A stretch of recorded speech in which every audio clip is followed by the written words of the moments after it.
Hi అండి. నమస్తే. Welcome to our channel simple recipes and vlogs. ఈవేళటి మన వీడియోలో ఒక మంచి హెల్తీ రెసిపీని అయితే ప్రిపేర్ చేద్దామండి. ఈ కర్రీని అయితే ఎక్కువగా ఒడిస్సాలోనే ప్రిపేర్ చేస్తారు. ఈ కర్రీకి ఆయిల్ కూడా ఎక్కువగా అవసరం లేదండి. 1-2 స్పూన్లతోనే ఈ కర్రీ అయితే రెడీ అయిపోతుంది. మరి ఈ టేస్టీ ఇంకా హెల్తీ కర్రీని ప్రిపేర్ చేసేద్దాం. ముందుగా అయితే ఈ కర్రీ కోసం మసాలాను ప్రిపేర్ చేద్దామండి. మసాలా కోసం ఒక మిక్సీ జార్లో కొన్ని వెల్లుల్లి రెవ్వలు, అలాగే చిన్న ముక్క అల్లం, 2-3 ఎండుమిర్చి, 2 స్పూన్ల వరకు ఆవాలు, 1 స్పూను వరకు జీలకర్ర వేసి కొన్ని నీరు యాడ్ చేసి వీటిని మెత్తగా మిక్సీ పట్టుకోవాలి. ఇప్పుడైతే హెల్దీ రెసిపీ అని చెప్పాం కదండి, అదేనండి గుమ్మడి పువ్వుతో కర్రీని అయితే ప్రిపేర్ చేద్దాము. ఇది హెల్త్కి చాలా మంచిదండి, అలాగే టేస్టీగా కూడా ఉంటుంది. రోటీలోకి, రైస్లోకి, దేనిలోకైనా చాలా బాగుంటుంది. ఇప్పుడు ఈ గుమ్మడి పువ్వును వీడియోలో చూపించిన విధంగా కాడను, కేసరాన్ని ఇలా తీసేయాలి. ఈ కాడను కూడా చిన్న చిన్న ముక్కలుగా చేసి ఈ కర్రీలో యూజ్ చేయొచ్చండి. ఈ పువ్వును అలాగే కేసరాన్ని, కాండాన్ని కూడా ఈ కర్రీలో వేసుకోవచ్చు. ఇలా అన్ని పువ్వుల్ని కూడా ఇలా కేసరాన్ని, కాండాన్ని, పువ్వును వేరు చేసి ఈ కాండంనైతే చిన్న చిన్న పీసెస్లుగా చేసుకోవాలి. ఈ పువ్వులను జాగ్రత్తగా చెక్ చేసుకోండి.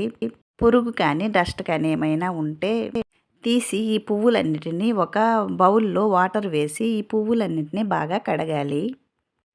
ఇలా పువ్వులన్నిటినీ శుభ్రంగా కడిగిన తర్వాత వీటిని ఒక ప్లేట్లోకి తీసుకుందాము. అలాగే దీనిలో ఉన్న కేసరం కాడను కూడా ఈ నీటిలో వేసి బాగా కడగాలి.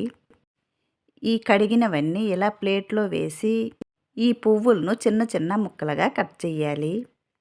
ఇలా గుమ్మడి పువ్వులన్నీ కట్ చేసిన తరువాత ఈ కర్రీలో వేయటానికి ముందుగానే 2 బంగాళదుంపలను అయితే తీసుకున్నానండి. ఈ మీడియం సైజు 2 బంగాళదుంపలను ముందుగానే ఉడికించి పెట్టాను. ఈ బంగాళదుంపలను అయితే పొట్టు తీసి చిన్న చిన్న ముక్కలుగా కట్ చేయాలి.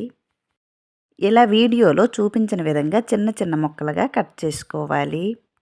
తరువాత ఇప్పుడైతే కర్రీని ప్రిపేర్ చేద్దామండి. దీనికోసమైతే స్టవ్ పైన ప్యాన్ పెట్టి 1 స్పూన్ వరకు ఆవాల నూనెను వేయాలి. ఈ కర్రీకి ఆవాల నూనె అయితేనే బాగుంటుందండి. ఎక్కువ ఆయిల్ కూడా అవసరం లేదండి. 1 స్పూన్ వరకు వేస్తే సరిపోతుంది. ఈ ఆయిల్ హీట్ అయిన తర్వాత దీనిలో మనం ఉడికించి కట్ చేసి పెట్టుకున్న ఈ బంగాళదుంపలను వేసి లో ఫ్లేమ్లో కొద్దిగా ఫ్రై చేయాలి. ఇలా ఫ్రై అయిన బంగాళదుంపను ఒక ప్లేట్లోకి తీసుకుందాము. ఇప్పుడు అదే ప్యాన్లో 1 స్పూన్ వరకు ఆవాల నూనెను వేసి దీనిలో 1 స్పూను జీలకర్రను వేయాలి.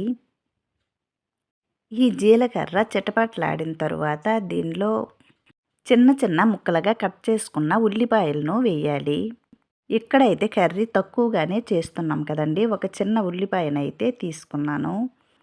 ఇలా ఉల్లిపాయలు వేసిన తరువాత దీనిలో కొద్దిగా కరివేపాకు, 2 ఎండుమిర్చిని వేసి ఈ ఉల్లిపాయలను ఫ్రై చేయాలి. ఈ ఉల్లిపాయలు వేగిన తర్వాత మనం ముందుగా మిక్సీ పట్టుకున్న ఆవాల పేస్ట్ను వేయాలండి. ఈ ఆవాల పేస్ట్ వేసిన తర్వాత పచ్చివాసన పోయేంత వరకు ఈ ఆవాల పేస్ట్ను ఫ్రై చేయాలి. ఇలా ఆవాల పేస్ట్ ఫ్రై అయిన తరువాత దీనిలో 2 చిన్న డ్రై మ్యాంగోను ముందుగానే కడిగి కొన్ని నీరు వేసి నానబెట్టుకున్నానండి. వీటిని మామిడి మురుకులు అంటారు కదండి. మామిడి మురుకులను దీనిలో వేయాలి. ఈ డ్రై మ్యాంగోని వేయటం వలన కర్రీ అయితే మరింత టేస్టీగా వస్తుంది. తరువాత దీనిలో మనం ముందుగా ఫ్రై చేసుకున్న బంగాళదుంపలను వేయాలి. తరువాత దీనిలో టేస్ట్కి సరిపడా ఉప్పు, అలాగే పసుపు, అలాగే టేస్ట్కి సరిపడా కారంను వేయాలి. మనం ఆవాల పేస్ట్ను ప్రిపేర్ చేయడానికి ఎండుమిర్చిని కూడా వేసాం కదండి, అలాగే పోపులో కూడా ఎండుమిర్చిని వేసాము. కారం చూసి వేయాలండి. ఇలా ఉప్పు, కారం వేసిన తర్వాత ఒకసారి మిక్స్ అయ్యేటట్టు కలిపి తరువాత దీనిలో మనం ముందుగా కట్ చేసి పెట్టుకున్న గుమ్మడి పువ్వులను వేయాలి. ఈ గుమ్మడి పువ్వులను వేసిన తర్వాత నెమ్మదిగా వీటిని కలుపుకోవాలండి. ఇలా ఇవన్నీ బాగా కలిసిన తరువాత దీనిలో ఒక చిన్న గ్లాసు వరకు నీరు వేసి ఈ కర్రీని అయితే ఉడికించుకోవాలి. ఈ నీరు వేసిన తర్వాత పదే పదే కలపకుండా మూత పెట్టి మీడియం ఫ్లేమ్లో 10 మినిట్స్ పాటు ఉడికించుకోవాలి. ఇలా చూడండి, మధ్య మధ్యలో కలుపుతూ ఈ కర్రీని అయితే ఉడికించుకోవాలండి. గ్రేవీ అంతా పూర్తిగా దగ్గర పడి కర్రీ అయితే ముద్దగా రావాలి. అప్పుడే టేస్టీగా ఉంటుందండి. ఇలా చూడండి గ్రేవీ అంతా దగ్గర పడిన తర్వాత ఒక బౌల్లోకి సర్వ్ చేసుకుంటే ఎంతో టేస్టీగా అలాగే హెల్తీగా ఉండే గుమ్మడి పువ్వులు కర్రీ అయితే రెడీ అయిందండి.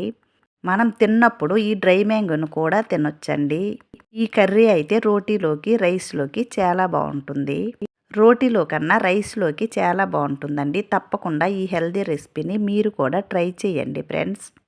మరి ఈ రెసిపీ నచ్చినట్లయితే లైక్ చేయండి, షేర్ చేయండి. ప్లీజ్ ఈ ఛానల్ను సబ్స్క్రైబ్ చేసి సపోర్ట్ చేయండి. మరో మంచి రెసిపీతో మళ్ళీ కలుద్దామండి. Bye friends. Thanks for watching.